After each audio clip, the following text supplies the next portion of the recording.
My name is Sarah, and I work as a marketing manager at a tech company in Boston. 6 years ago, my life changed when my older sister Lisa's marriage fell apart. Lisa and her husband Mark had a terrible relationship for years. He was selfish, immature, and as soon as they divorced, he practically vanished from their son Tyler's life. Tyler was only 10 when it happened, and overnight, he lost his father, his home, and his sense of security. Mark refused to pay proper child support, claiming financial hardship despite working a decent job. He stopped calling Tyler after a few months, and the rare checks he sent weren't enough to cover even the basics. Lisa and Tyler had no choice but to move in with our parents. Mom and Dad welcomed them, of course. They turned the basement into a bedroom for Tyler and gave Lisa their spare room. Our parents are retired teachers living on fixed incomes, so while they could offer a roof, they couldn't provide much financial help. At that time, I had just landed my first real job after college. I was finally making good money and living in my own rented apartment downtown. It wasn't huge, but it was mine, and I loved my independence. I was saving for my future, excited about building my career, and enjoying life as a young professional. Then came that Sunday dinner at my parents' house. I'll never forget it. We were all sitting around the table, Mom, Dad, Lisa, Tyler, and me. Tyler was telling us about his science project, and I remember feeling happy that he seemed to be adjusting. After dessert, while Tyler was in the living room playing video games, my dad cleared his throat. Sarah, we need to talk about something important. Mom nodded, folding her hands on the table. It's about Lisa's situation.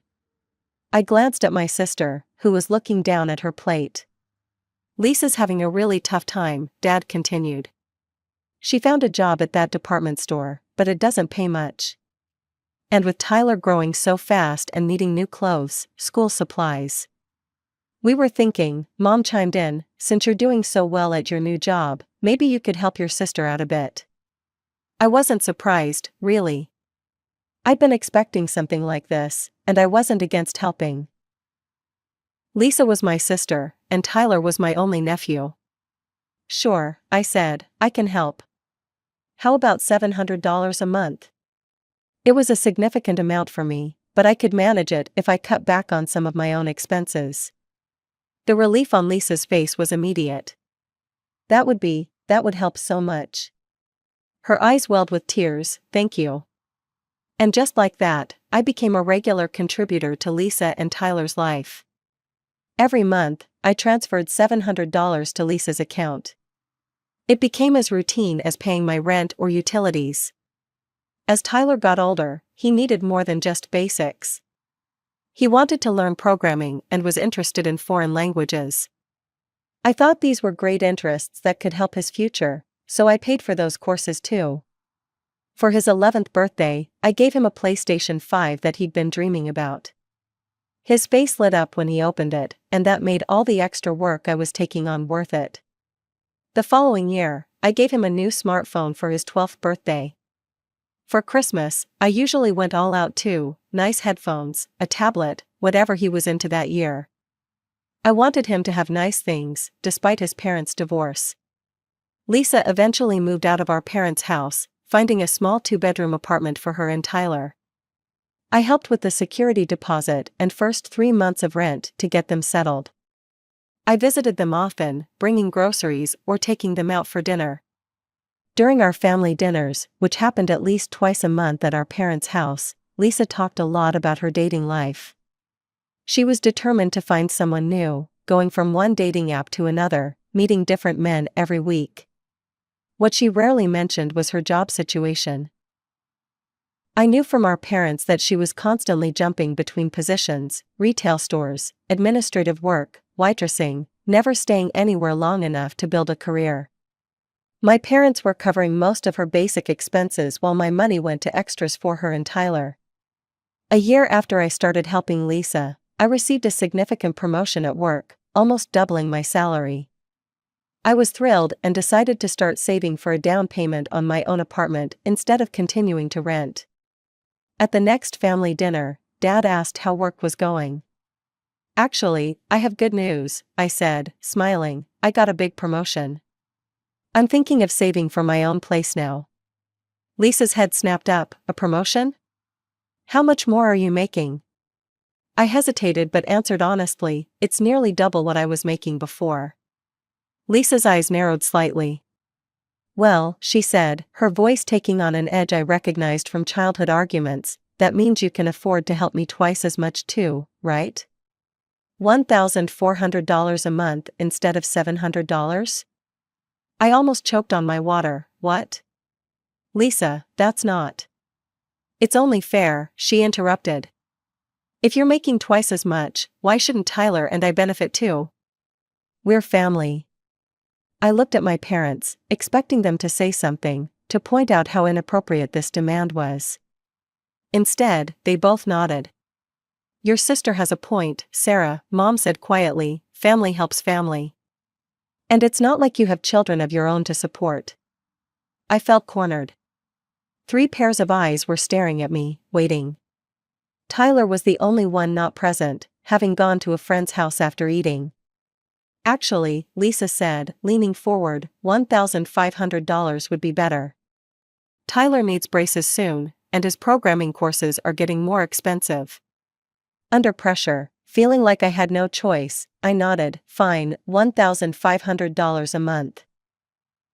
But as I drove home that night, I couldn't shake the feeling that something wasn't right in this arrangement. It felt less like helping and more like an obligation, or worse, an expectation. The new financial arrangement settled in quickly. Every month, $1,500 left my account and went into Lisa's. I had to cut back on my own expenses and extend my timeline for saving up for a down payment, but I managed.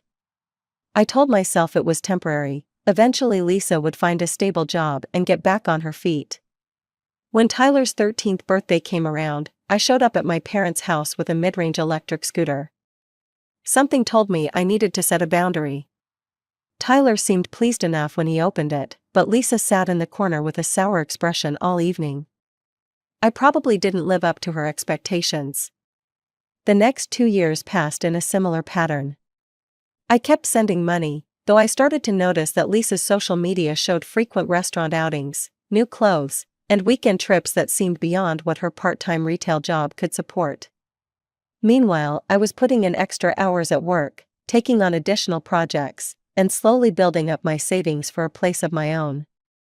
Finally, at 31, I managed to buy my first apartment. It wasn't grand, a 1-bedroom unit in a decent but not fancy neighborhood, but it was mine.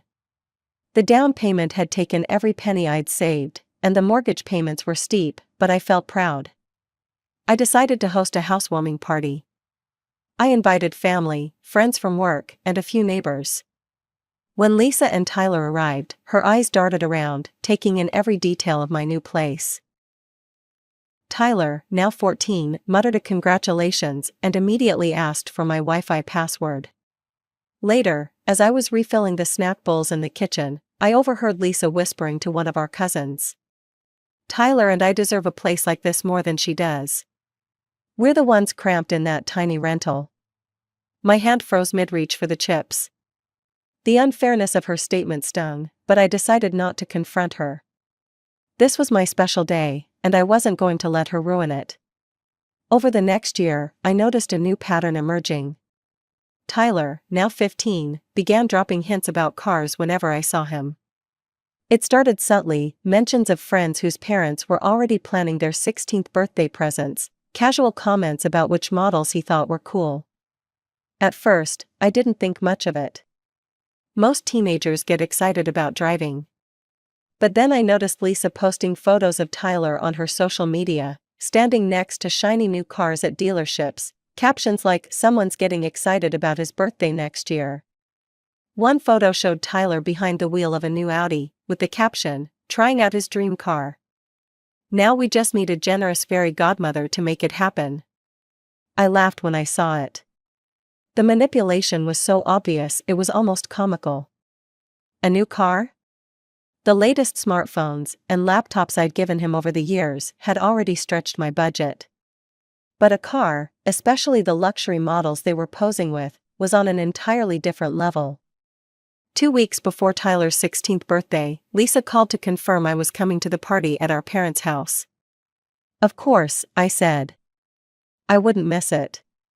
Great, she said, her voice oddly cheerful. You're bringing your gift, right? Something special? I've got it covered, I replied neutrally. Tyler's so excited, she continued. He keeps talking about what his cool aunt might get him. I refused to take the bait. I went online and ordered the latest iPhone model for Tyler, an expensive gift by any normal standard. I thought it would be practical, something he'd use every day. I had it gift wrapped and tucked a nice card inside, genuinely hoping he'd appreciate it.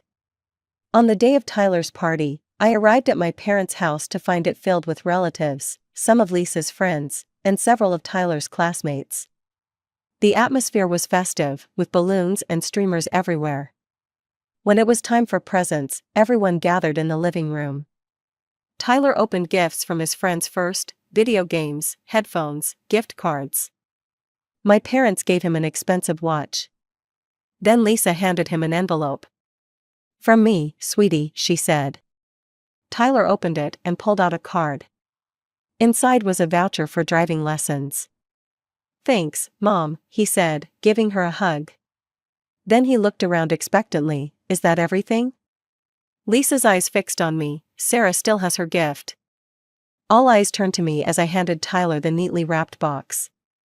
He took it, and I noticed a flicker of disappointment cross his face even before he opened it. He tore off the paper, opened the box, and stared at the new iPhone. Then, without warning, he tossed the box onto the coffee table with a clatter. Seriously? This is it?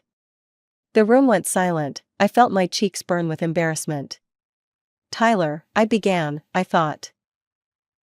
You could have given me something way better with your salary, he interrupted, his voice loud and angry. Everyone knows you make tons of money. I stared at him, stunned by the entitlement in his voice, the echo of his mother's attitudes. Lisa stepped forward. She's too stupid, she said with contempt.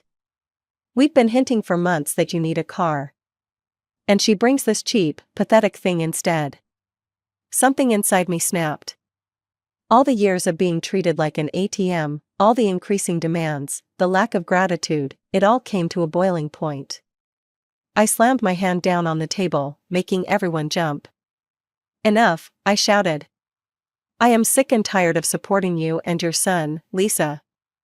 I've given thousands of dollars over the years, paid for classes, birthdays, everything. And this is the thanks I get?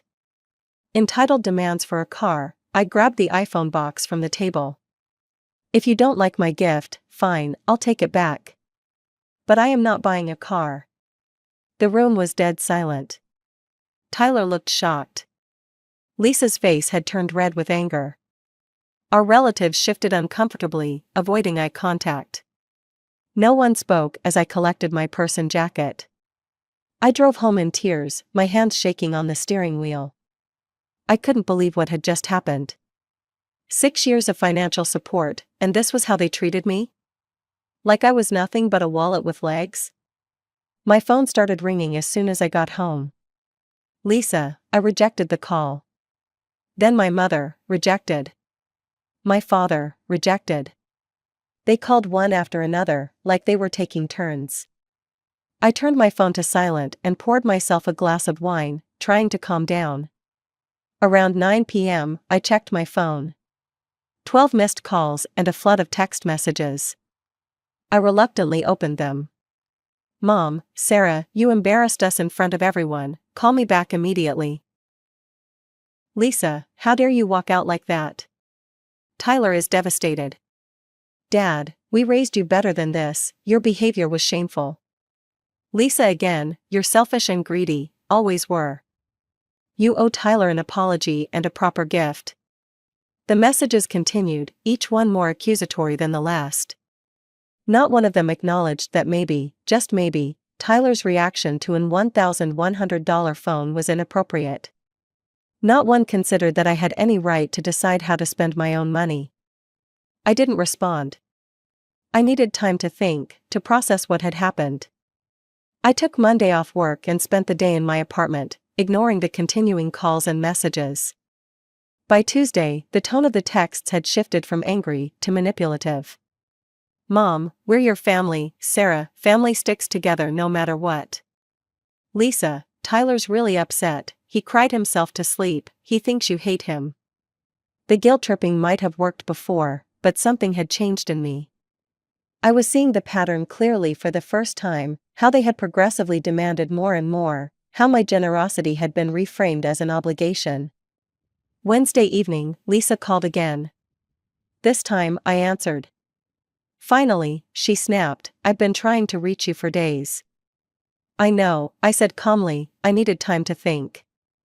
"Well, while you've been thinking, I've been dealing with a heartbroken teenager." "You need to make this right, Sarah." "Make what right, exactly?" "That I didn't buy your son a car?" She sighed dramatically. "Look, we can move past this. Tyler will accept your apology if you make it up to him with the right gift." "No, Lisa," I said firmly, "I'm done. I'm not buying Tyler a car. And starting now, I'm not sending you money anymore." There was a moment of stunned silence before she exploded. "You can't do that. We depend on that money. You have no right to cut us off." "It's my money, Lisa, I have every right." "You selfish thing," she screamed. "After everything we've been through." "Goodbye, Lisa," I said and hung up. Then I blocked her number, along with my parents. I also blocked them all on social media. I needed a clean break, time to re-establish boundaries without their constant pressure and guilt. True to my word, I canceled the automatic monthly transfer to Lisa's account. The money that would have gone to her stayed in my bank account, and it felt strangely liberating. The next day, I had just returned home from work when I heard loud knocking on my apartment door. I looked through the peephole and saw Lisa and my mother standing there, both with angry expressions. "Sarah, open this door right now," my mother demanded. "We know you're in there, your car is outside," Lisa added, pounding harder. I stood quietly, not responding. "You can't just cut us off," Lisa shouted through the door. "Tyler needs that money for his programming classes." "Sarah, this is childish," my mother called. "Open the door so we can talk about this reasonably." I finally spoke through the door. "I'm not opening it, I have nothing to say to either of you." "You have no right to stop supporting your sister," my mother said. "Family helps family." "I'm done being treated like an ATM," I replied. "I've helped for 6 years, it's enough." Lisa kicked the door hard. "You owe us that money." "I don't owe you anything," I said, my voice steady. "And if you don't leave now, I'm calling the police." "You wouldn't dare," Lisa hissed. I took out my phone. "Try me." There was muttered conversation between them, and finally, I heard them walking away. My mother's final words drifted back. "You'll regret this, Sarah, family is all you have in the end." In the following days, I learned from a cousin that Lisa and my parents were telling relatives that I had suddenly abandoned them financially for no reason. They claimed I had promised to support Tyler through college but had broken my word out of selfishness. Fortunately, most of our extended family knew better. They'd seen firsthand how much I'd given over the years. My Aunt Emma even called to check on me. "I was at Tyler's party, Sarah," she said. "What happened wasn't right. You've done more than enough for them." Her support meant a lot, but the situation with my immediate family remained painful. I threw myself into work, started therapy, and focused on rebuilding my social life outside of family obligations. For the first time in years, I had money to spend on myself without guilt. I took a short vacation, joined a book club, started dating again. 3 months passed without contact. Then 6. I learned through the family grapevine that Lisa had been forced to move to a smaller apartment and get a full-time job. Tyler had dropped his programming classes. My parents were complaining about helping them financially. Sometimes I felt guilty, wondering if I'd been too harsh, but then I'd remember Tyler's face as he tossed aside my gift, Lisa's contemptuous words, my parents' betrayal. 6 months after the blow-up, on a rainy Tuesday evening, I was leaving my office building when I heard someone call my name. I turned to see Tyler standing by the entrance, soaked from the rain, looking older and somehow different than I remembered. "Aunt Sarah," he said, his voice deeper than before, "can we talk?" I hesitated, surprised to see him. "Does your mother know you're here?" He shook his head. "No, and I'd like to keep it that way." I studied him for a moment, then nodded. "There's a coffee shop around the corner." We walked silently through the rain, ordered drinks, and found a quiet corner table. Tyler seemed nervous, fidgeting with his cup. "I'm listening," I said finally. He took a deep breath.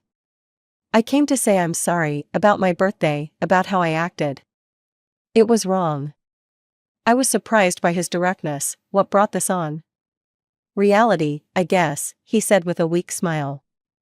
"When you stopped sending money, everything changed. Mom had to work full-time. I had to drop some activities.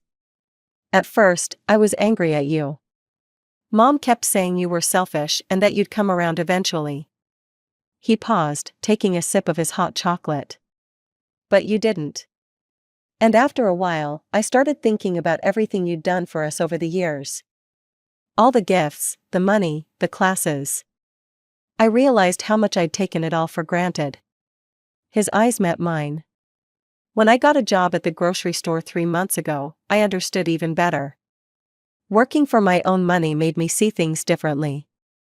I felt a mix of emotions, pride that he'd matured, sadness for the rift, anger still simmering beneath the surface. "I appreciate you saying that, Tyler, it means a lot.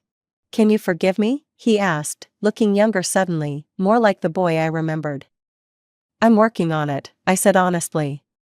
"It's not just about the birthday.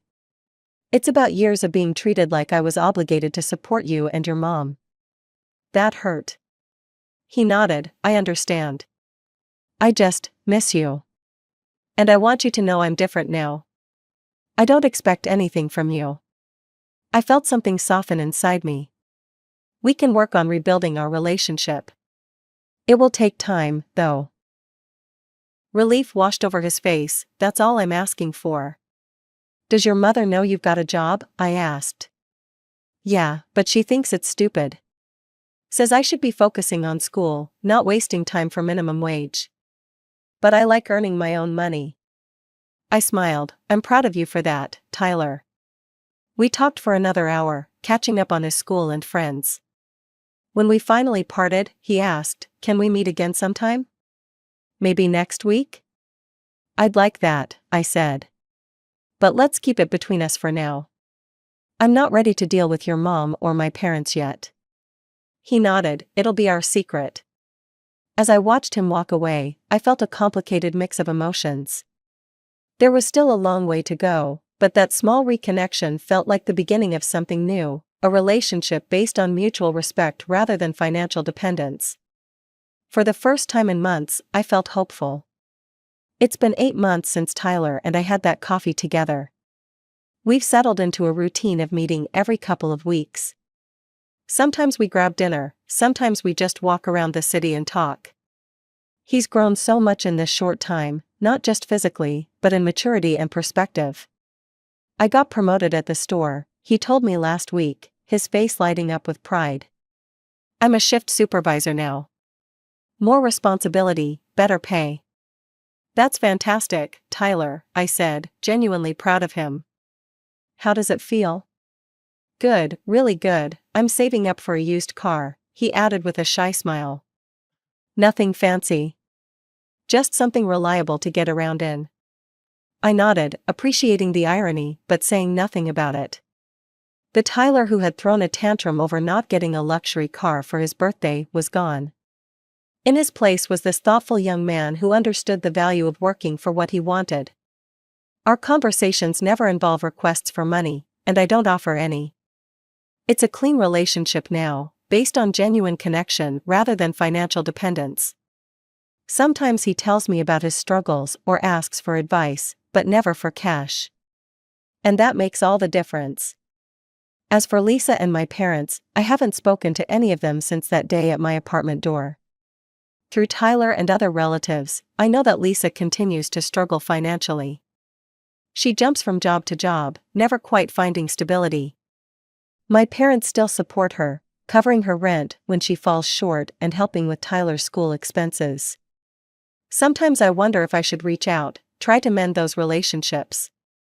But then I remember how they treated me, not as a daughter or sister, but as a resource to be exploited.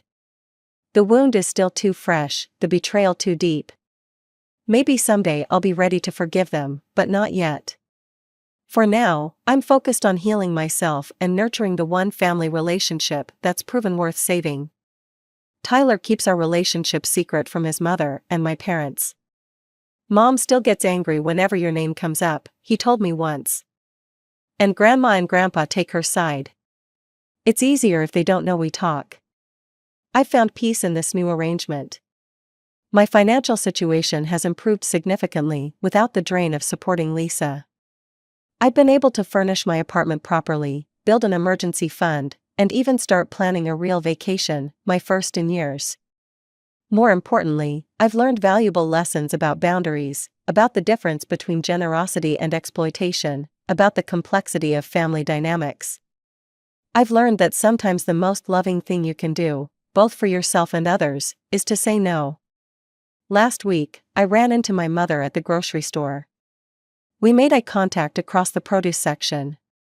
For a moment, I thought she might approach me, that there might be an opportunity for reconciliation. Instead, she turned her cart around and walked in the opposite direction. It hurt, but I understood. Some bridges take a long time to rebuild, if they can be rebuilt at all.